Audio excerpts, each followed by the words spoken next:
ठाकरेंच्या शिवसेनेचे खासदार संजय राऊत सध्या बोलतात. आपण थेट जाऊया. हे टॉलस्टॅने त्याच्या कथेमध्ये सांगितलं.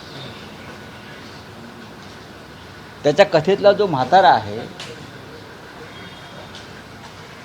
त्याला संपत्ती आणि जमीन मिळवण्याची एवढी भूक लागली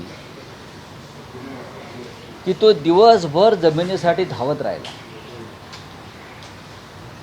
इतका धावला पण त्याला सांगण्यात आलं होतं की सूर्योदयापासून सूर्यास्तापर्यंत तू जितका चालशील तेवढी जमीन तुझी.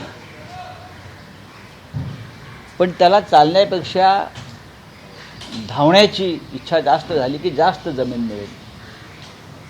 तो धावत राहिला. तो दुपारी जेवला नाही, त्याने पाणी प्यायला नाही.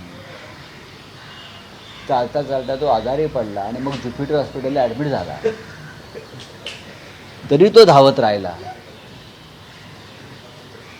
आणि धावता धावता तो पडला, वेशीवरून पडला आणि त्याला शेवटी काहीच मिळालं नाही.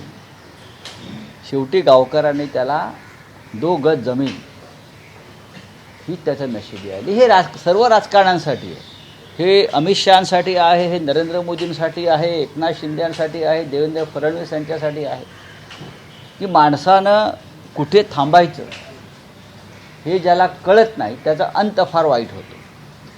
हा जगातला नव्हे तर रामायण असेल, महाभारत असेल, बायबल असेल, कुराण असेल, हिंदुत्व असेल, कोणत्याही धर्मात पहा की एक त्यातलं तत्व आहे. एक मुद्दा असा आहे की तुम्हाला कुठे थांबलं पाहिजे हे जोपर्यंत कळत नाही तोपर्यंत तुम्ही समाधानी नाही. समाधान हा अत्यंत महत्त्वाचा शब्द आहे. तुम्ही आमदार फोडताय, खासदार फोडताय, कार्यकर्ते फोडताय, पैसे देताय, 20-20 कोटी, 50-50 कोटी. कालसुद्धा एकाला 20 कोटीची ऑफर दिली.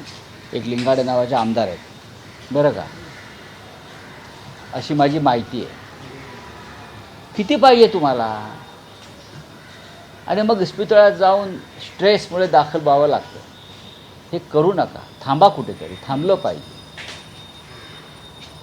तर ही गोष्ट त्या टॉलस्टॉयची ती लोकांनी वाचावी.